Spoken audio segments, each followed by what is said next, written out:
بسم اللہ الرحمن الرحیم۔ دمشق میں جب سلطان صلاح الدین ایوبی داخل ہوا تھا تو اس کے ساتھ 700 سوار تھے۔ تمام مورخین نے یہی تعداد لکھی ہے، لیکن تاریخ سلطان ایوبی کے ان جانبازوں سے بے خبر ہے جن میں سے کوئی تاجروں کے بحروپ میں، کوئی بے ضرر مسلمانوں کے بیس میں، اور کوئی شامی فوج کے معمولی سپاہیوں کے لباس میں، ایک بھی، دو اور چار کی ٹولیوں میں بھی دمشق میں داخل ہوئے تھے۔ ان میں زیادہ تر سلطان ایوبی کے خاموش حملے سے پہلے ہی یہاں آ گئے تھے، اور کچھ اس وقت داخل ہوئے تھے جب دمشق کے دروازے سلطان ایوبی کے لیے کھل گئے تھے۔ یہ جاسوسوں کا دستہ تھا جنہیں جانباز جاسوس کہا جاتا تھا، کیونکہ ہر قسم کی لڑائی، ہر ہتھیار کے استعمال، ہر طرح کی تباہ کاری کے ماہر تھے، اور دماغی لحاظ سے مستعد اور ذہین۔ ان کی سب سے بڑی خوبی یہ تھی کہ وہ جان کی پرواہ نہیں کرتے تھے، ایسے خطرے مول لیتے تھے جن کے تصور سے ہی عام سپاہی بدک جاتے تھے۔ ایسا جذبہ صرف ٹریننگ سے پیدا نہیں ہوتا، اس کام کے لیے ایسے جوان منتخب کیے جاتے تھے جن کے دلوں میں اپنے مذہب کا عشق اور دشمن کی نفرت بھری ہوتی تھی۔ یہ جانباز جنونی قسم کے مسلمان ہوتے تھے۔ سلطان ایوبی نے ایسے جانبازوں کے کئی دستے تیار کر رکھے تھے۔ سلطان ایوبی جب 700 سواروں کے ساتھ دمشق کو روانہ ہوا تھا تو اس نے منتخب لڑاکا جاسوسوں کا ایک دستہ خصوصی ہدایات کے ساتھ دمشق کو روانہ کر دیا تھا۔ ان میں ایک ہدایت یہ تھی کہ اگر دمشق کی فوج مقابلے پر اتر آئے تو یہ جاسوس شہر کے اندر اپنی سمجھ اور ضرورت کے مطابق تخریب کاری کریں اور وہ دروازے کھولنے کی بھی کوشش کریں۔ ان میں ایسے بھی تھے جنہیں شہریوں میں دہشت، بھگدڑ، افراتفری اور افواہیں پھیلانے کی ٹریننگ دی گئی تھی۔ ان تمام جانبازوں کی تعداد 200 اور 300 کے درمیان تھی۔ اس وقت کے وقائع نگاروں نے صحیح تعداد نہیں لکھی، صرف یہ لکھا ہے کہ سلطان ایوبی کی آمد کے وقت دمشق میں 200-300 جاسوس اور تباہ کار موجود تھے۔ ایک فرانسیسی وقائع نگار نے صلیبی جنگوں کے حالات اور واقعات قلم بند کرتے ہوئے سلطان ایوبی کے لڑاکا جاسوسوں کے متعلق بہت کچھ لکھا ہے۔ اس نے ان جانبازوں کے اسلامی جذبے کو مذہبی جنون بھی کہا ہے، اور یہ بھی کہا ہے کہ یہ جاسوس نفسیاتی مریض تھے۔ اس فرانسیسی نے تو مذہبی جنون کی توہین کی ہے کہ اسے نفسیاتی مرض کہا ہے، لیکن یہ نفسیاتی کیفیت ہی تھی۔ مسلمان صاحب ایمان صرف اس صورت میں بنتا ہے جب مذہب اس کی نفسیات کا جز بن جاتا ہے۔ ان جانبازوں کو جاسوسی اور تباہ کاری کی ٹریننگ علی بن سفیان اور اس کے 2 نائبین حسن بن عبداللہ اور زاہدان نے دی تھی، اور معرکہ آرائی کی ٹریننگ تجربہ کار فوجیوں کے ہاتھوں ملی تھی۔ اب جب کہ سلطان ایوبی دمشق میں تھا اور علی بن سفیان قاہرہ میں تھا، وہاں کے اندرونی حالات پوری طرح نہیں سنبھلے تھے۔ سلطان ایوبی کی غیر حاضری دمشق پر اس کے قبضے اور خلافت کی معزولی کی صورت میں مصر میں صلیبی تخریب کاری کا خطرہ بڑھ گیا تھا، اس لیے علی بن سفیان کو وہیں رہنے دیا گیا تھا۔ دمشق میں اس کا ایک نائب حسن بن عبداللہ آیا تھا، وہی جاسوس جانبازوں کے دستے کا کمانڈر تھا۔ دمشق پر سلطان ایوبی نے قبضہ کر لیا تو وہاں کی بیشتر فوج سالار توفیق جواد کی زیر کمان سلطان ایوبی سے مل گئی تھی۔ باقی فوج اور خلیفہ کے باڈی گارڈز دستے خلیفہ اور اس کے حواری امرا کے ساتھ دمشق سے بھاگ گئے تھے۔ توقع تھی کہ سلطان ایوبی انہیں گرفتار کرنے کے لیے فوج ان کے تعاقب میں بھیجے گا، لیکن اس نے ایسی کوئی حرکت نہ کی۔ 2-3 سالاروں نے اسے کہا کہ ان امرا وغیرہ کو پکڑنا ضروری ہے جو بھاگ گئے ہیں، وہ کہیں اکٹھے ہو جائیں گے اور اطمینان سے سلطان ایوبی کے خلاف جنگی تیاری کریں گے، اور میں یہ بھی جانتا ہوں کہ وہ صلیبیوں سے بھی مدد مانگیں گے جو انہیں مل جائے گی۔ سلطان ایوبی نے کہا، لیکن میں اندھیرے میں کبھی نہیں چلا، پہلے یہ معلوم کرنا ہے کہ وہ گئے کہاں ہیں اور ان کا مرکز کون سا بنے گا۔ آپ لوگ پریشان نہ ہوں، میری آنکھیں، میرے کان بھاگنے والوں کے ساتھ ہی چلے گئے ہیں، وہ بدبخت اتنی جلدی حملہ کرنے کے لیے تیار نہیں ہو سکتے۔ میں صرف یہ دیکھ رہا ہوں کہ صلیبی کیا کریں گے۔ وہ مصر پر بھی یلغار کر سکتے ہیں، وہ شام پر بھی حملہ کر سکتے ہیں، وہ شاید اس انتظار میں ہیں کہ میں کیا کروں گا۔ ہو سکتا ہے کہ وہ میری چال کے بعد اپنی چال چلنا چاہتے ہوں۔ آپ فوج کو میری بتائی ہوئی تنظیم میں لا کر ان کی تربیت اور جنگی مشقیں جاری رکھیں۔ سلطان ایوبی نے جنہیں اپنی آنکھیں اور اپنے کان کہا تھا وہ یہی جاسوس تھے جو مصر سے یہاں آئے تھے۔ ان میں سے کچھ ایسے بھی تھے جو انہی علاقوں کے رہنے والے تھے۔ جب الملک الصالح اور اس کے امراء اور وزراء دمشق سے بھاگے تو ان کے ساتھ سلطان ایوبی کے بہت سے جاسوس بھی چلے گئے تھے۔ بھاگنے والوں کی تعداد کم نہیں تھی۔ تمام امراء اور وزراء اور کئی ایک جاگیرداروں اور حاکموں کا عملہ بھی تھا۔ فوج کی بھی کچھ نفری تھی اور بڑوں کی خوش آمدی لوگ بھی تھے۔ یہ تتر بتر ہو کے بھاگے تھے۔ ان کے ساتھ جاسوسوں کا چلے جانا آسان تھا۔ یہ جاسوس اس مشن پر ساتھ گئے تھے کہ دیکھیں الصالح اور اس کے پالنے والے امراء کیا جوابی کارروائی کریں گے اور انہیں صلیبیوں کی کتنی کچھ اور کیسی مدد حاصل ہوگی۔ یہ جاسوس جو دمشق سے باہر گئے تھے حسن بن عبداللہ کے خصوصی منتخب افراد تھے۔ وہ اس صورتحال کے سیاسی پس منظر کو اچھی طرح سمجھتے تھے۔ ان میں ایک ماجد بن محمد حجازی تھا، خوب رو و جوان، جسم نہایت موزوں، گٹھا ہوا، اور اسے خدا نے زبان کی ایسی چاشنی دی تھی جس میں طلسماتی اثر تھا۔ تقریباً ہر جاسوس کی شکل و صورت اور اوصاف ایسے ہی تھے، لیکن ماجد محمد ان سب سے برتر لگتا تھا۔ ان جاسوسوں کی اتنی اچھی صحت کا راز غالباً یہ تھا کہ انہیں کسی قسم کے نشے کی عادت نہیں تھی اور وہ عیاشی کو بھی پسند نہیں کرتے تھے۔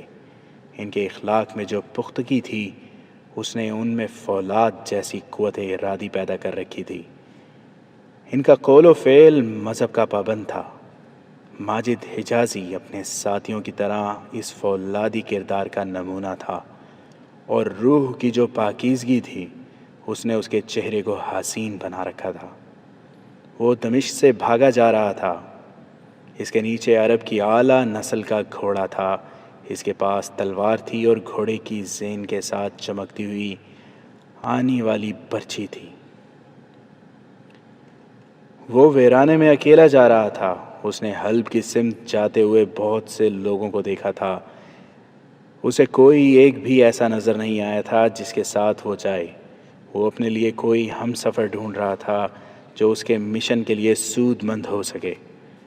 ایسا ہم سفر فوج کا کوئی اعلیٰ افسر ہو سکتا تھا یا کوئی ایسا امیر جسے ملک الصالح کا قرب حاصل ہوتا۔ اس کی سراغ رساں آنکھیں الصالح کو ڈھونڈ رہی تھیں۔ اس نے چند ایک لوگوں سے پوچھا بھی تھا کہ وہ کس طرف گیا ہے، مگر اسے الصالح کا کوئی سراغ نہیں ملا تھا۔ اسے معلوم تھا کہ الملک الصالح نور الدین زنگی مرحوم کی عمر یا اس کی خوبیاں جیسا کوئی آدمی نہیں، بلکہ وہ 11 سال کی عمر کا بچہ ہے جسے مفاد پرست امراء نے اپنے مقاصد کے لیے سلطنت کی گدی پر بٹھایا ہے، اور عملاً حکمران یہ امراء خود بنے ہوئے ہیں۔ وہ تصور میں لا سکتا تھا کہ وہ بچہ اکیلا نہیں جا رہا ہوگا، اس کے ساتھ امیروں، وزیروں اور درباریوں کا قافلہ ہوگا، اور اس قافلے کے ساتھ زر و جواہرات اور مال و دولت سے لدے ہوئے اونٹ ہوں گے۔ ماجد حجازی نے سوچا تھا کہ یہ قافلہ اسے نظر آ گیا تو وہ الملک الصالح کا مرید بن کر قافلے میں شامل ہو جائے گا۔ یہ کامیابی حاصل ہونے کی صورت میں وہ اسے اچھی طرح معلوم تھا کہ اسے کیا کرنا ہے اور سینوں سے راز کس طرح نکالنے ہیں، مگر اسے اپنے شکار کا کوئی سراغ نہ ملا۔ آگے چٹانی علاقہ آ گیا جہاں ہریالی بھی تھی۔ ذرا سستانے کے لیے وہ چٹانوں کے اندر چلا گیا۔ ایک جگہ اسے 2 گھوڑے نظر آئے۔ ان سے ذرا پرے ہری بھری گھاس پر ایک آدمی لیٹا ہوا تھا اور اس کے ساتھ ایک عورت تھی۔ وہ سوئے ہوئے معلوم ہوتے تھے۔ وہ ذرا فاصلے پر رک گیا اور گھوڑے سے اتر کر ایک درخت کے نیچے لیٹ گیا۔ ایک گھوڑا ہنہنایا تو وہ آدمی اٹھ بیٹھا۔ لباس سے وہ اونچے درجے کا فرد معلوم ہوتا تھا۔ اس نے ماجد حجازی کو دیکھا تو اسے اپنے پاس بلایا۔ ماجد اس کے پاس چلا گیا اور اس سے ہاتھ ملایا۔ عورت بھی اٹھ بیٹھی۔ وہ عورت نہیں، جوان لڑکی تھی اور بہت خوبصورت تھی۔ اس کے گلے کا ہار بتا رہا تھا کہ یہ لوگ معمولی حیثیت کے نہیں۔ اس آدمی کی عمر 40 کے لگ بھگ تھی اور لڑکی 25 سال سے کم لگتی تھی۔ ماجد نے ان دونوں کو ایک نظر میں بھانپ لیا۔ تم کون ہو؟ اس آدمی نے ماجد سے پوچھا۔ دمشق سے آئے ہو؟ میں دمشق سے ہی آیا ہوں، ماجد نے جواب دیا، لیکن میں یہ نہیں بتا سکتا کہ میں کون ہوں۔ آپ کیسے سفر میں ہیں؟ غالباً ہم ایک ہی سفر کے مسافر ہیں، اس آدمی نے مسکرا کر کہا۔ تم شریف آدمی معلوم ہوتے ہو۔ کیا آپ یقین کرنا چاہتے ہیں کہ میں شریف ہوں یا بدمعاش؟ ماجد حجازی کے ہونٹوں پر مسکراہٹ تھی۔ اس نے کہا، جس کے ساتھ اتنی حسین لڑکی ہو اور لڑکی کے گلے میں اتنا قیمتی ہار ہو اور ساتھ مال اور دولت بھی ہو، وہ ہر راہی کو بدمعاش اور ڈاکو سمجھتا ہے۔ میں ڈاکو نہیں ہوں۔ آپ کو ڈاکوؤں سے بچا ضرور سکتا ہوں، خواہ میری جان چلی جائے۔ اس کے دماغ میں اچانک ایک بات آ گئی ہو جو اس نے تیر کی طرح منہ سے نکال دی۔ اس نے کہا، دمشق سے بھاگے ہوئے کچھ لوگ ڈاکوؤں کا شکار ہو گئے ہیں۔ میں نے راستے میں 2 لاشیں بھی دیکھی ہیں۔ یہ موقع ڈاکوؤں کے لیے نہایت اچھا ہے کہ لوگ مال و دولت کے ساتھ دمشق سے بھاگ رہے ہیں۔ لڑکی کا اتنا دلکش رنگ اڑ گیا، وہ اپنے آدمی کے ساتھ لگ گئی۔ کچھ ایسی ہی حالت آدمی کی ہو گئی۔ ماجد حجازی جان گیا کہ یہ لوگ کون ہیں اور کیا ہیں۔ ان پر خوف و ہراس غالب کر کے اس نے اپنی زبان کے کرشمے دکھانے شروع کر دیے۔ اس نے صلاح الدین ایوبی کو برا بھلا کہا اور سلطان الملک الصالح کی مدح سرائیوں کی جیسے وہ زمین و آسمان کا واحد برگزیدہ انسان ہو۔ ماجد نے اس پر دہشت کا غلبہ اور زیادہ پختہ کرنے کے لیے کہا، صلاح الدین ایوبی نے دمشق سے بھاگے ہوئے آپ جیسے لوگوں کو لوٹنے اور ان سے جوان بیٹیاں اور بیویاں چھیننے کے لیے اپنی فوج کے دستے ادھر بھیج دیے ہیں۔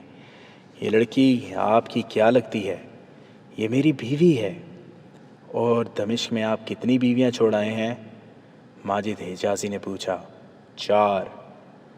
خدا کرے یہ 5ویں خیریت سے آپ کے ساتھ منزل پر پہنچ جائے، ماجد نے کہا۔ ایوبی کی فوج کتنی دور ہے؟ اس آدمی نے پوچھا۔ تم نے سپاہیوں کو لوٹ مار کرتے دیکھا ہے؟ ہاں دیکھا ہے، ماجد حجازی نے کہا۔ اگر میں آپ سے کہوں کہ میں بھی صلاح الدین ایوبی کی فوج کا سپاہی ہوں تو کیا آپ یقین کریں گے؟ وہ کانپنے لگا، مسکرایا بھی، مگر مسکراہٹ غائب ہو گئی۔ اس نے کہا، میں تمہیں کچھ دے دوں گا اور تم سے التجا کروں گا کہ مجھے کنگال نہ کرو، اور میں تم سے یہ التجا بھی کروں گا کہ اس بیچاری کو میرے ساتھ رہنے دو۔ ماجد حجازی نے کہکا لگایا اور کہا، دولت اور عورت سے زیادہ محبت انسان کو بزدل اور کمزور بنا دیتی ہے۔ اگر مجھے کوئی کہے کہ جو کچھ پاس ہے وہ میرے حوالے کر دو تو میں تلوار کھینچ کر اسے کہوں گا کہ پہلے مجھے قتل کرو، پھر میری لاش سے تمہیں جو کچھ ملے وہ لے جانا۔ محترم، مجھے یہ بتائیں کہ آپ کون ہیں، دمشق میں آپ کیا تھے اور اب آپ کہاں جا رہے ہیں؟ اگر آپ نے سچ بتا دیا تو ہو سکتا ہے کہ آپ کو مجھ سے زیادہ مخلص اور جانباز محافظ نہ ملے۔ معلوم ہوتا ہے کہ ہماری منزل ایک ہے۔ میں ایوبی کی فوج کا سپاہی ضرور ہوں، لیکن بھگوڑا ہوں۔ اس آدمی نے اپنے متعلق سب کچھ بتا دیا۔ دمشق کے مضافانی علاقے کا جاگیردار تھا۔ اسے سرکاری دربار میں ایسی سرکاری حیثیت بھی حاصل تھی کہ سلطنت کی شہری اور جنگی پالیسیوں میں بھی اس کا عمل دخل تھا۔ سلطان کے باڈی گارڈ دستے کے زیادہ تر سپاہی اس کے دیے ہوئے تھے۔ دوسرے لفظوں میں یہ کہہ لیں کہ وہ سلطنت کے بالائی حلقے کا اہم قسم کا درباری تھا۔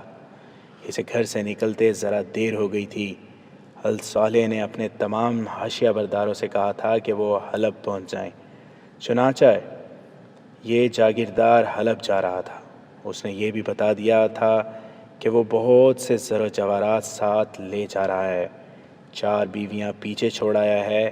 یہ چونکہ سب سے چھوٹی اور خوبصورت تھی، اس نے بڑے افسوس کے ساتھ ذکر کیا کہ اس کے محافظ اور تمام ملازم دمشق میں ہی اس کا ساتھ چھوڑ گئے تھے۔ انہوں نے اس کا گھر لوٹ لیا ہوگا۔ یہ اس کی اپنی ہمت تھی کہ وہ بر وقت اپنا بیش قیمت خزانہ لے کر نکل آیا۔ وہ اب الصالح کے پاس جا رہا تھا۔ ماجد حجازی کو اس کی داستان سن کر خوشی ہوئی۔ یہ جاگیردار اس کے کام کا آدمی تھا۔ اس کے ساتھ وہ حلب کے دربار تک پہنچ سکتا تھا۔ اس نے اپنے متعلق بتایا کہ وہ اس سوار دستے کا کماندار تھا جو سلطان صلاح الدین ایوبی اپنے ساتھ دمشق لایا تھا، لیکن وہ الصالح کا مرید ہے، اس لیے وہ اس کے خلاف ہاتھ نہیں اٹھا سکتا۔ اس عقیدت مندی کا نتیجہ ہے کہ وہ ایوبی کی فوج سے بھاگ آیا ہے اور سلطان کے دربار جا رہا ہے۔ اگر اس نے پسند کیا تو وہ اس کے محافظ دستے میں شامل ہو جائے گا۔ اگر میں ابھی سے تمہیں اپنا محافظ بنا لوں تو تمہاری اجرت کی شرائط کیا ہوں گی؟ اس نے ماجد حجازی سے پوچھا۔ میں جیسے دمشق میں بادشاہ تھا اسی طرح وہاں بھی بادشاہ ہوں گا۔ جہاں جا رہا ہوں میرے محافظ بن کر تمہیں افسوس نہیں ہوگا۔ اگر آپ مجھے اپنا محافظ بنائیں گے تو آپ کو فوجی مشیر کی ضرورت نہیں پڑے گی۔ ماجد حجازی نے اسے کہا، میری اجرت آپ میری قابلیت دیکھ کر خود ہی مقرر کر دیں گے، میں ابھی کچھ نہیں بتاؤں گا۔ ماجد حجازی اس کا باڈی گارڈ بن گیا۔ یوں کہیے کہ ایک درباری جاگیردار کے ساتھ سلطان ایوبی کا ایک جاسوس لگ گیا۔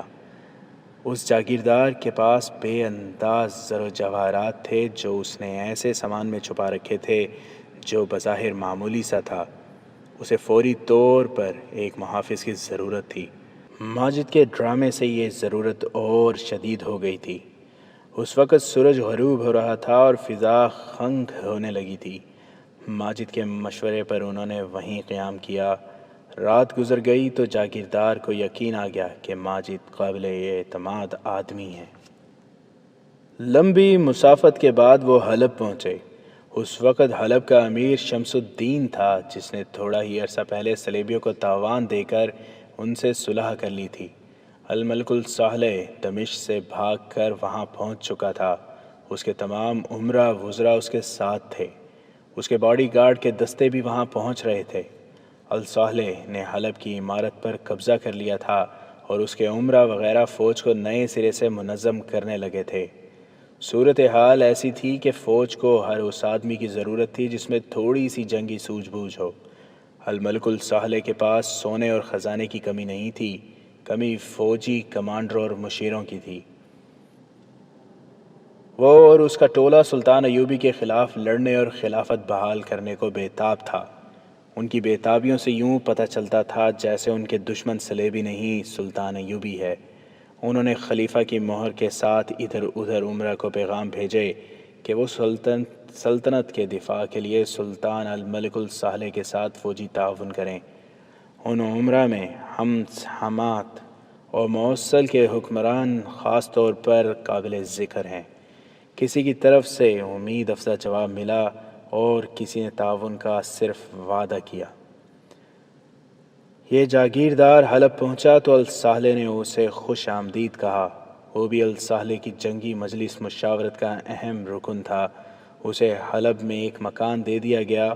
وہ آتے ہی اس قدر مصروف ہو گیا کہ صبح کا گیا آدھی رات کو گھر آتا تھا۔ اس کی غیر حاضری میں اس کی بیوی ماجد حجازی میں دلچسپی لینے لگی۔ ماجد نے اس کے ساتھ ایسی بے تکلفی پیدا کر لی جس میں بدنیتی کا شائبہ تک نہ تھا۔ ماجد نے پروقار انداز اختیار کیے رکھا جس سے لڑکی متاثر ہوئی اور وہ جیسے بھول ہی گئی ہو کہ ماجد اس کے خاوند کا محافظ ہے۔ ماجد اپنے مشن پر کام کر رہا تھا۔ اس نے 2-3 دنوں میں لڑکی کے دل پر قبضہ کر لیا۔ اس نے لڑکی سے پوچھا کہ اس کے خاوند کی باقی 4 بیویاں کیسی تھیں۔ اس نے بتایا کہ کوئی ایسی بری تو نہیں تھی۔ اس شخص نے انہیں پرانی سمجھ کر دھوکہ دیا اور اس لڑکی کو ساتھ لے کر بھاگ گیا، اور ایک روز یہ تمہیں بھی چھوڑ کر کسی اور کو لے جائے گا۔ ماجد حجازی نے کہا، ان امیروں کا یہ شغل ہے، اگر میں تمہیں دل کی بات بتا دوں تو میرے خاوند کو تو نہیں بتا دو گے؟ لڑکی نے پوچھا، مجھے دھوکہ تو نہیں دو گے؟ اگر میری فطرت میں دھوکہ اور فریب ہوتا تو میں تمہارے خاوند کو وہیں جہاں میں تمہیں ملا تھا آسانی سے قتل کر کے تم پر اور تمہارے مال و دولت پر ہاتھ صاف کر سکتا تھا۔ ماجد نے کہا، میں مرد ہوں، عورت کو فریب دینا مرد کی شان کے خلاف ہے۔ میں اب اس راز کو اپنے دل میں زیادہ دیر نہیں رکھ سکتی کہ مجھے تم سے ایسی محبت ہے جس پر میرا قابو نہیں رہا۔ لڑکی نے کہا، اور یہ بھی ایک راز ہے کہ مجھے اس خاوند سے نفرت ہے۔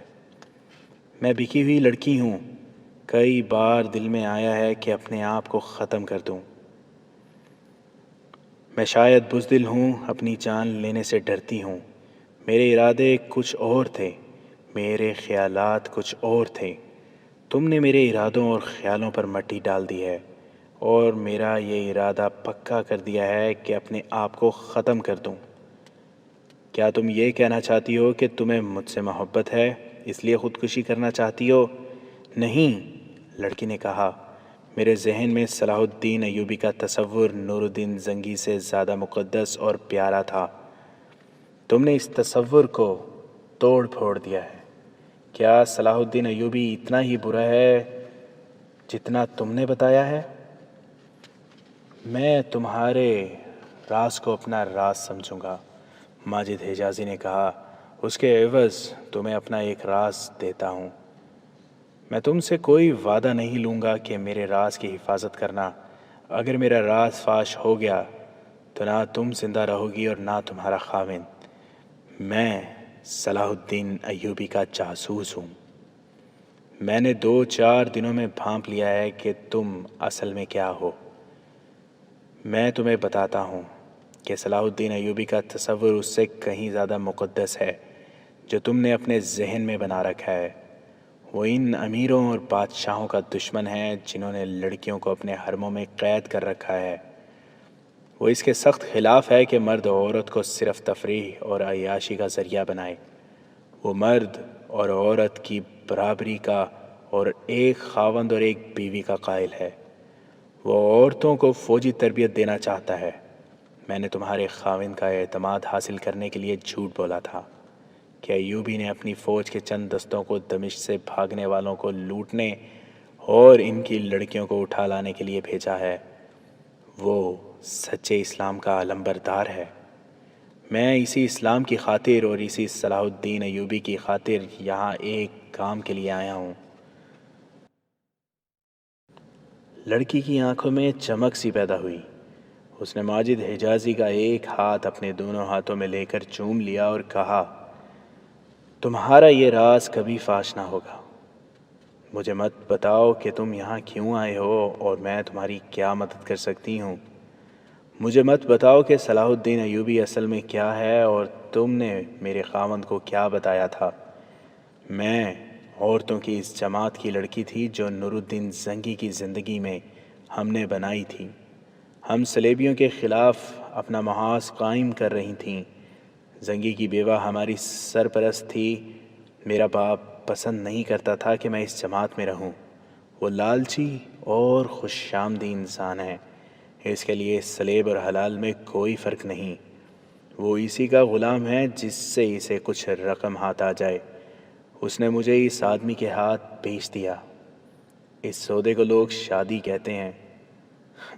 تم جانتے ہو کہ مسلمان کی بچی میدان جنگ میں ہو یا اسے کوئی بھی جنگی اور قومی کام دے دو تو وہ مردوں کو حیران کر دیتی ہے اور دشمن کا منہ پھیر سکتی ہے، مگر یہی بچی جب حرم میں قید کر لی جاتی ہے تو وہ چونٹی بن جاتی ہے۔ یہی حالت میری ہوئی۔ اگر میرا یہ خاوند معمولی حیثیت کا ہوتا تو میں بغاوت کرتی، اس سے نجات حاصل کرنے کی کوشش کرتی، مگر اس آدمی کے پاس طاقت ہے، دولت ہے اور الصالح کا جو محافظ دستہ ہے اس کے آدھے سپاہی اسی کے علاقے کے ہیں جو اسی کے بھرتی کرائے ہوئے ہیں۔ میں چونکہ اس کی پہلی بیویوں سے زیادہ جوان اور خوبصورت ہوں، اس لیے میں ہی اس کا کھلونا بن گئی۔ میری روح مر گئی، میرا صرف جسم زندہ رہا۔ باہر کی دنیا سے میرا رشتہ ٹوٹ چکا تھا اور میں جس دنیا میں قید تھی وہاں شراب اور ناچ کھانے کے سوا کچھ نہ تھا۔ اگر کچھ اور تھا تو وہ نور الدین زنگی اور صلاح الدین ایوبی کے قتل کے منصوبے تھے۔ وہ بولتے بولتے چپ ہو گئی۔ اس نے ماجد حجازی کو جھنجھوڑ کر کہا، کیا تم میری باتیں سن رہے ہو؟ میں نے یہ یقین کیے بغیر کہ تم صلاح الدین ایوبی کے جاسوس ہو یا میرے خاوند کے، تمہیں اپنے دل کی باتیں سنا رہی ہوں۔ اگر میرے خاوند کے جاسوس ہو تو اسے یہ ساری باتیں سنا دینا جو میں نے تمہیں سنائی ہیں، وہ مجھے سزا دے گا۔ میں اب ہر قسم کی سزا برداشت کرنے کے لیے تیار ہوں۔ میرے پاس اب جسم رہ گیا ہے، یہ جسم پتھر بن گیا ہے، روح مر گئی ہے۔ تمہاری روح زندہ ہے، ماجد حجازی نے کہا۔ میری نگاہیں گہرائیوں سے زیادہ گہرائی تک دیکھ لیا کرتی ہیں۔ میں نے دیکھ لیا تھا کہ تمہاری روح زندہ ہے، ورنہ میں اپنا راز کبھی تمہارے آگے نہ کھولتا۔ میں حسن اور جوانی سے مغلوب ہونے والا انسان نہیں ہوں، مرد ہوں۔ اپنی جان اسلام کے نام پر وقف کر دی ہے۔ تم بولو، اپنا دل ہلکا کرتی جاؤ، میں سن رہا ہوں۔ تمہاری داستان میرے لیے نئی نہیں، یہ ہر مسلمان عورت کی داستان ہے۔ اسلام کا زوال اسی روز شروع ہو گیا تھا جس روز ایک مسلمان نے حرم کھولا اور اس میں خوبصورت لڑکیاں خرید کر قید کی تھیں۔ صلیبیوں نے کہا کہ اب اس قوم کو عورت کے ہاتھ مروائیں گے۔ انہوں نے ہمارے بادشاہوں کے حرم اپنی بیٹیوں سے بھر دیے ہیں۔ یہ میرے خاوند کے گھر میں بھی ہوا، لڑکی نے کہا۔ میں نے اپنی آنکھوں سے صلیبی لڑکیوں کو اپنے خاوند کے پاس آتے اور شراب پیتے دیکھا ہے۔ میں سوائے رونے کے اور کر ہی کیا سکتی تھی؟ میں اس لیے نہیں روتی تھی کہ ان لڑکیوں نے مجھ سے میرا خاوند چھین لیا ہے، بلکہ اس لیے کہ مجھ سے میرا اسلام چھن گیا تھا، وہ اسلام جس کی خاطر میں نے تمہاری طرح اپنی جان وقف کی تھی۔ آؤ جذباتی باتوں سے ہٹ کر اس کام کی باتیں کریں جس کے لیے میں یہاں آیا ہوں، ماجد نے کہا اور اس سے پوچھا، اپنے خاوند پر تمہارا کتنا کچھ اثر ہے؟ کیا تم اس کے دل سے راز کی باتیں نکال سکتی ہو؟ شراب کے 2 پیالے پلا کر اس کا سر اپنے سینے سے لگا کر میں اس سے ہر راز لے سکتی ہوں، لڑکی نے جواب دیا۔ تم کیا معلوم کرنا چاہتے ہو؟ اس نے کچھ سوچ کر اور مسکرا کر کہا، میری ایک ذاتی شرط مان لو گی؟ اگر میں تمہارا کام کر دوں تو مجھے یہاں سے لے جاؤ گے، میری محبت کو ٹھکرا تو نہیں جاؤ گے؟ ماجد حجازی نے اس کا دل رکھ لیا اور اس کی شرط مان لی۔ اس نے اسے بتایا کہ الساحل 11 سال کا بچہ ہے، وہ امیروں کے ہاتھ میں کھلونا ہے۔ یہ امیر اور وزیر صلاح الدین ایوبی کو ختم کر کے سلطنت اسلامیہ کو ٹکڑوں میں تقسیم کرنا چاہتے ہیں۔ اگر ایسا ہو گیا تو ان ٹکڑوں کو صلیبی ہضم کر جائیں گے اور اسلام کا نام و نشان مٹ جائے گا۔ سلطان صلاح الدین ایوبی کہتا ہے کہ جس قوم نے اپنے ملک کے ٹکڑے کیے وہ کبھی زندہ نہیں رہی۔ ہمارے یہ امیر صلیبیوں تک سے مدد لینے کو تیار ہیں۔ صلیبی انہیں ضرور مدد دیں گے، وہ اس کے عوض وہ انہیں اپنا محکوم بنائیں گے۔ میں یہ معلوم کرنے آیا ہوں کہ خلیفہ کے ہاں کیا منصوبے بن رہے ہیں اور صلیبی انہیں کیا مدد دے رہے ہیں۔ مجھے یہ خبر بہت جلدی صلاح الدین ایوبی تک پہنچانی ہے تاکہ اس کے مطابق کارروائی کی جائے اور کہیں ایسا نہ ہو کہ سلطان ایوبی بے خبری میں صلیبیوں کے حملے کی زد میں آ جائے۔ کیا صلاح الدین ایوبی مسلمان امیروں پر حملہ کرے گا؟ لڑکی نے پوچھا۔ اگر ضرورت پڑی تو وہ دریغ نہیں کرے گا۔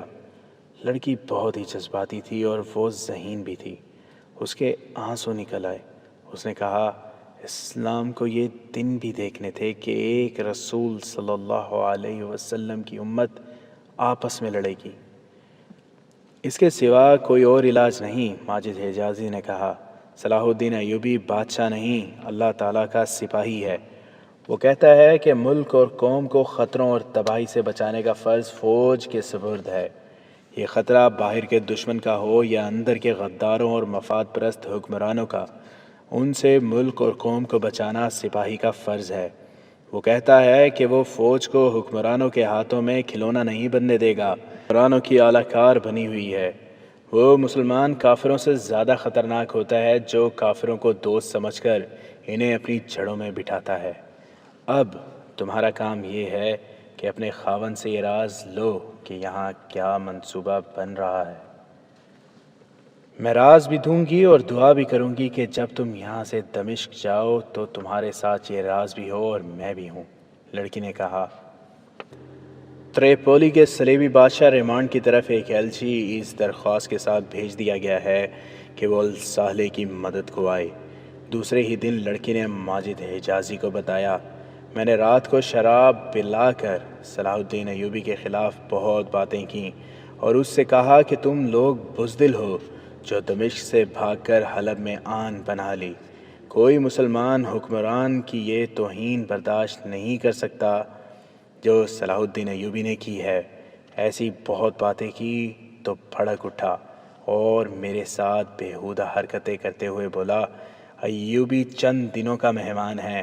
فدائی قاتلوں کے مرشد شیخ سنان سے بھی درخواست کی گئی ہے کہ وہ صلاح الدین ایوبی کے قتل کا بندوبست کرے اور منہ مانگا انعام لے۔ وہ اپنے تجربہ کار آدمی دمشق بھیج رہا ہے۔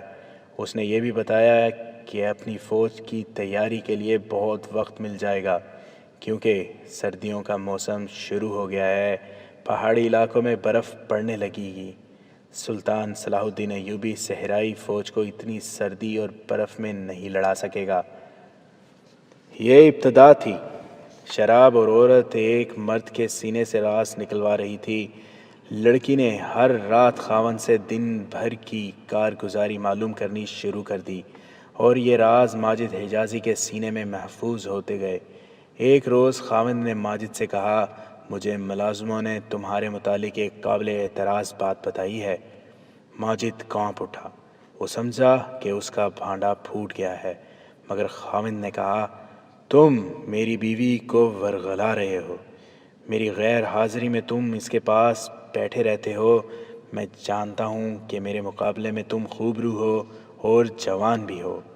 میری بیوی تمہیں پسند کر سکتی ہے مگر میں تمہیں زندہ نہیں چھوڑوں گا۔ ماجد حجازی نے اسے یقین دلانے کی کوشش کی کہ یہ اس کی غلط فہمی ہے، لیکن اس کے دل میں وہم پیدا ہو چکا تھا۔ اس نے اپنی بیوی سے بھی یہی بات کہی اور اس پر پابندی عائد کر دی کہ وہ ماجد حجازی سے نہیں مل سکتی۔ ماجد حجازی ابھی وہاں سے نکلنا نہیں چاہتا تھا کیونکہ اسے ابھی وہاں کا پورا منصوبہ نہیں ملا تھا۔ اس نے لڑکی کے خاوند کی ڈانٹ ڈپٹ سہ لی اور اس کی دھمکیوں سے اپنے اوپر مصنوعی خوف کی کیفیت بھی طاری کر لی۔ اس کی منت سماجت بھی کی۔ اس شخص نے اسے معاف تو کر دیا لیکن اسی روز 6 باڈی گارڈ لے آیا۔ اس دور میں امیر کبیر لوگ اپنے گھر میں باڈی گارڈ رکھنے کو عزت کی نشانی سمجھتے تھے۔ اس آدمی نے ماجد حجازی سمیت 7 باڈی گارڈ رکھ لیے اور ان میں سے ایک کو کمانڈر بنا دیا۔ اس کمانڈر نے ماجد کو یہ خصوصی حکم سنایا کہ وہ چونکہ آقا کی نظروں میں مشتبہ ہے اس لیے وہ مکان کے دروازے تک بھی نہیں جا سکتا اور رات کو تھوڑی سی دیر کے لیے بھی غیر حاضر نہیں ہو سکتا۔ ماجد نے اس حکم کے آگے بھی سر تسلیم خم کر دیا اور اس نے ایسا رویہ اختیار کر لیا جیسے مر گیا ہو۔ 2-3 راتیں ہی گزری ہوں گی، آدھی رات کے وقت یہ لڑکی باہر نکلی۔ بڑے دروازے پر ایک باڈی گارڈ پہرے پر کھڑا تھا۔ لڑکی نے اس سے آقاؤں کے جلال اور رعب سے پوچھا، تم یہیں کھڑے رہتے ہو یا مکان کے ارد گرد چکر بھی لگاتے ہو؟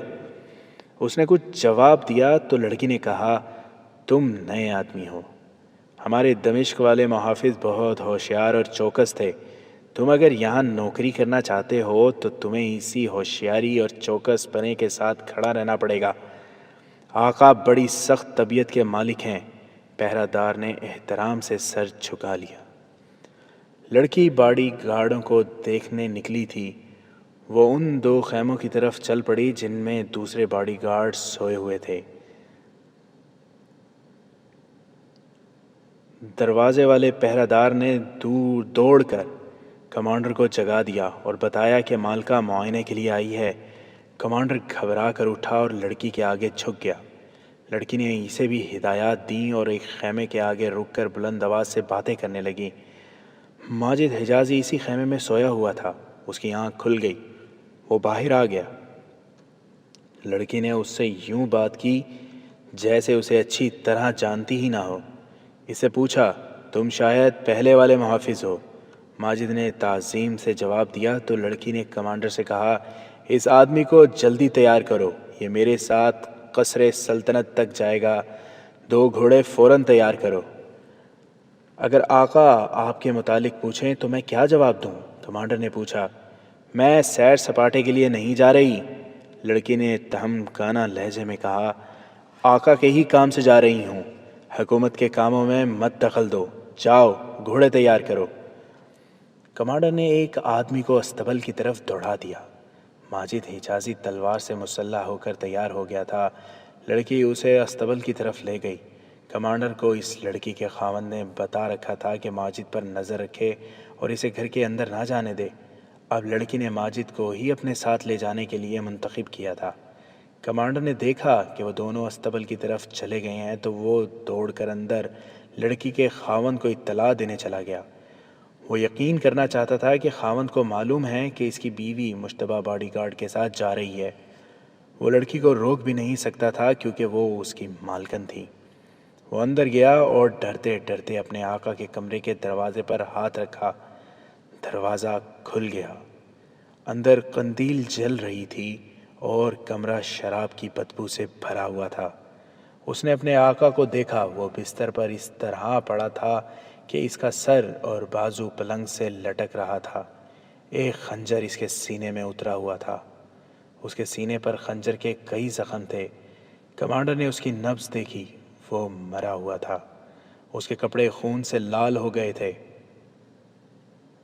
ماجد حجازی کو لڑکی بتا چکی تھی کہ اس نے اپنے خاوند سے سارا منصوبہ معلوم کر لیا ہے اور اب اس منصوبے پر عمل شروع ہو رہا ہے۔ اس نے خاوند کو روز مرہ کی طرح شراب پلائی اور اتنی پلائی کہ وہ بے ہوش ہو گیا۔ لڑکی اسے بے ہوشی کی حالت میں چھوڑ کر آ سکتی تھی، لیکن انتقام کے جذبے نے اسے پاگل کر دیا۔ اس نے اسی کے خنجر سے اس کا سینہ چھلنی کر دیا اور خنجر اس کے سینے میں ہی رہنے دیا۔ ماجد حجازی گھبرایا نہیں۔ وہ تو ہر لمحہ کسی نہ کسی اچانک پیدا ہونے والی صورتحال کے لیے تیار رہتا تھا۔ اس نے لڑکی کے اس اقدام کو سراہا اور اسے کہا کہ وہ اطمینان سے گھوڑے پر سوار ہو جائے۔ وہ جو ہی گھوڑوں پر سوار ہونے لگے، رات کی خاموشی میں ایک آواز بڑی بلندی سے سنائی دی، گھوڑے مت دینا، انہیں روک لو، وہ آقا کو قتل کر کے جا رہی ہے۔ 6 کے 6 باڈی گارڈ تلواریں اور برچیاں اٹھائے باہر آ گئے۔ ماجد اور لڑکی گھوڑوں پر سوار ہو چکے تھے۔ انہیں اسی راستے سے گزرنا تھا جہاں باڈی گارڈ تھے۔ ماجد نے لڑکی سے کہا کہ وہ گھڑ سواری نہیں کر سکتی تو اس کے گھوڑے پر پیچھے بیٹھ جائے، گھوڑا سر پر دوڑانا پڑے گا۔ لڑکی نے خود اعتمادی سے کہا کہ وہ گھوڑا دوڑا سکتی ہے۔ ماجد نے اسے کہا کہ وہ گھوڑا اس کے پیچھے رکھے۔ ماجد نے تلوار نکال لی۔ ادھر باڈی گارڈوں کا شور بڑھتا جا رہا تھا اور وہ استبل کی طرف دوڑتے آ رہے تھے۔ ماجد نے گھوڑے کو ایڑ لگا دی۔ اس کے پیچھے لڑکی نے بھی گھوڑا دوڑا دیا۔ کمانڈر کی آواز گرجی، رک جاؤ، مارے جاؤ گے۔ چاندنی رات تھی۔ ماجد نے دیکھ لیا کہ باڈی گارڈ برچیاں اوپر کیے اس کی طرف آ رہے ہیں۔ اس نے گھوڑے کا رخ ان کی طرف کر دیا اور آگے ہو کر تلوار گھمانے لگا۔ گھوڑے کی رفتار اس کی توقع سے زیادہ تیز تھی۔ 2 باڈی گارڈ اس کے سامنے آ گئے اور گھوڑے تلے کچلے گئے۔ ایک برچھی اس کی طرف آئی جو اس نے تلوار کی وار سے بیکار کر دی۔ کمانیں نکالو، کمانڈر نے چلا کر کہا۔ باڈی گارڈ تجربہ کار معلوم ہوتے تھے۔ ذرا سی دیر میں 2 تیر ماجد حجازی کے قریب سے گزر گئے۔ اس نے گھوڑا دائیں بائیں گھمانا شروع کر دیا تاکہ تیر انداز نشانہ نہ لے سکیں۔ اتنے میں وہ تیروں کی زد سے نکل گئے۔ اب یہ خطرہ تھا کہ باڈی گارڈ گھوڑوں پر تعاقب کریں گے، لیکن اسے پکڑے جانے کا ڈر نہیں تھا، کیونکہ گھوڑوں پر زینے کسنے کے لیے جو وقت صرف کرنا ہوتا ہے وہ اس کے لیے دور نکل جانے کے لیے کافی تھا، اور ہوا بھی یہی۔ آبادی سے دور نکل جانے تک اسے تعاقب میں آتے گھوڑوں کی آوازیں سنائی نہ دیں۔ اس نے لڑکی سے کہا کہ اب گھوڑا اس کے پہلو میں کر لے۔ لڑکی کا گھوڑا جب اس کے پہلو میں آیا تو ماجد نے لڑکی سے پوچھا کہ وہ گھبرائی یا ڈری تو نہیں۔ لڑکی نے جواب دیا کہ وہ بالکل ٹھیک ہے۔ لڑکی نے اس سے دوڑتے گھوڑوں کے ساتھ بلند آواز سے سنانا شروع کر دیا کہ اس نے کون سا راز اپنے خاوند سے حاصل کیا ہے۔ ماجد نے اسے کہا کہ آگے چل کر رکیں گے تو ساری بات سنوں گا، لیکن لڑکی بولتی رہی۔ ماجد نے جب بار بار اسے کہا کہ چپ ہو جائے، اسے کچھ سمجھ نہیں آ رہی کہ وہ کیا کہہ رہی ہے، تو لڑکی نے کہا پھر رک جاؤ، میں زیادہ دیر انتظار نہیں کر سکوں گی۔ ماجد ابھی رکنا نہیں چاہتا تھا اور لڑکی بولتی جا رہی تھی۔ آخر لڑکی نے ہاتھ لمبا کر کے ماجد کے گھوڑے کی باگیں پکڑ لیں۔ اس کے لیے اسے آگے جھکنا پڑا۔ تب ماجد نے دیکھا کہ لڑکی کے دوسرے پہلو میں تیر اترا ہوا ہے۔ ماجد نے فوراً گھوڑا روک لیا۔ یہ تیر مجھے وہیں لگ گیا تھا، لڑکی نے کہا۔ میں اسی لیے تمہیں دوڑتے گھوڑے سے اصل بات سنا رہی تھی کہ مرنے سے پہلے یہ راز تمہیں دے دوں۔ ماجد حجازی نے اسے گھوڑے سے اتارا اور زمین پر بیٹھ کر اسے اپنی آغوش میں لے لیا۔ اس نے تیر کو ہاتھ لگایا، وہ خاصا اندر چلا گیا تھا، نکالا نہیں جا سکتا تھا۔ یہ جراح کا کام تھا جو پٹھا چیر کر تیر نکال سکتا تھا۔ اسے رہنے دو، میری بات سن لو، لڑکی نے کہا، اور اس نے ماجد کو سارا منصوبہ سنا دیا جو اس نے خاوند سے سنا تھا۔ میرا خیال ہے کہ یہ شک کسی کو نہیں ہوگا کہ ہم کوئی راز لے کر حلب سے بھاگے ہیں۔ وہ منصوبے میں کوئی تبدیلی نہیں کریں گے۔ محافظوں تک معلوم ہے کہ میرے خاوند کو شک ہے کہ میرے اور تمہارے درپیدہ تعلقات ہیں۔ وہ یہی کہیں گے کہ میں تمہارے ساتھ محبت کی خاطر بھاگی ہوں۔ لڑکی ساری بات سنا چکی تو اس نے ماجد کا ماتھا چوم کر کہا، اب سکون سے مر سکوں گی، اور اس پر غشی طاری ہونے لگی۔ ماجد نے دوسرے گھوڑے کو اپنے گھوڑے کے پیچھے باندھ دیا، لڑکی کو اپنے گھوڑے پر ڈال کر اس کے پیچھے بیٹھ گیا اور اسے ایسی پوزیشن میں ساتھ لگا لیا کہ تیر اسے تکلیف نہ دے، مگر تیر اپنا کام کر چکا تھا۔ وہ جب دمشق میں اپنے کمانڈر حسن بن عبداللہ کے پاس پہنچا، اس وقت لڑکی کو شہید ہوئے کم و بیش 12 گھنٹے گزر گئے تھے۔ اس نے قصر حلب کا تمام تر منصوبہ سنا کر بتایا کہ یہ کارنامہ اس لڑکی کا ہے۔ حسن بن عبداللہ اسی وقت ماجد حجازی کو اور لڑکی کی لاش کو صلاح الدین ایوبی کے پاس لے گیا۔ ماجد حجازی نے بتایا کہ لڑکی کیا تھی اور اسے باپ نے کس طرح ایک جاگیردار کے ہاتھ فروخت کیا تھا۔ ماجد نے لڑکی کی ساری باتیں سلطان ایوبی کو سنائیں۔ بعد میں معلوم ہوا کہ لڑکی کا باپ بھی دمشق سے بھاگ گیا تھا۔ سلطان ایوبی نے لڑکی کی لاش نور الدین زنگی کی بیوہ کے حوالے کر دی اور حکم دیا کہ لڑکی کو فوجی اعزاز کے ساتھ دفن کیا جائے۔ لڑکی نے مرنے سے پہلے ماجد حجازی کو جو منصوبہ بتایا تھا وہ مختصراً یوں تھا کہ سلطان الملک الصالح تمام مسلمان مملکتوں کے امراء کو سلطان ایوبی کے خلاف متحد کر رہا تھا اور ان فوجیوں کو ایک کمانڈر کے تحت لانا چاہتا تھا۔ تریپولی کے صلیبی حکمران ریمانڈ کو مدد کے لیے آمادہ کر لیا گیا تھا۔ یہ لڑکی جو نئی خبر لائی تھی یہ تھی کہ ریمانڈ اپنی فوج کو اس طرح استعمال کرے گا کہ مصر اور شام کے درمیان سلطان ایوبی کے لیے رسد اور کمک کے راستے روک دے گا۔ اس نے یہ محسوس کر لیا تھا کہ سلطان ایوبی جنگ کی صورت میں مصر سے کمک منگوائے گا۔ اس کے علاوہ وہ ریمانڈ سلطان ایوبی کو گھیرے میں لینے کے لیے اپنے تیز رفتار سوار دستے حرکت میں رکھے گا۔ ضرورت محسوس ہوئی تو ریمانڈ دوسرے صلیبی حکمرانوں کو بھی مدد کے لیے بلا لے گا۔ حسن بن صبا کے پیروکار فدائیوں کے ساتھ صلاح الدین ایوبی کے قتل کا سودا طے کر لیا گیا تھا۔ فدائی فوری طور پر دمشق پہنچ رہے تھے۔ اس تمام تر منصوبے کا ہر حصہ اہم تھا، لیکن سلطان ایوبی نے اس کے جس حصے پر زیادہ توجہ دی وہ یہ تھا کہ دشمن سردیوں کا موسم گزر جانے کے بعد جنگ شروع کرے گا۔ ان علاقوں میں سردی زیادہ پڑتی تھی، بارشیں ہوتی تھیں اور بعض جگہوں پر برف بھی پڑتی تھی۔ ایسے موسم میں جنگ نہیں لڑی جا سکتی تھی اور نہ ہی کبھی لڑی گئی تھی۔ یہاں جس نے بھی حملہ کیا کھلے موسم میں کیا۔ لڑکی کی حاصل کی ہوئی معلومات کے مطابق منصوبے میں شامل کیا گیا تھا کہ فوجیں قلعہ بند ہو جائیں، فوجوں کی نفری میں اضافہ کیا جائے اور حملے کی تیاری کی جائے۔ موسم کھلتے ہی ان فوجوں کو شام پر حملہ کرنا تھا۔ صلیبی حکمران ریمانڈ کو جنگی مدد کا معاوضہ پیش کیا گیا تھا جو سونے کے سکوں کی صورت میں تھا۔ ریمانڈ نے شرط پیش کی تھی کہ اسے یہ معاوضہ پہلے ادا کر دیا جائے۔ الصالح کے حواری امرا نے فیصلہ کیا کہ معاوضہ فوراً بھیج دیا جائے۔ مسلمانوں کی بد نصیبی، سلطان ایوبی نے آہ لے کر کہا، آج مسلمان کفار کے کندھے سے کندھا ملا کر اسلام کے خلاف اٹھے ہیں۔ میرے رسول اللہ صلی اللہ علیہ وسلم کی روح کو اس سے زیادہ اور اذیت کیا ملے گی؟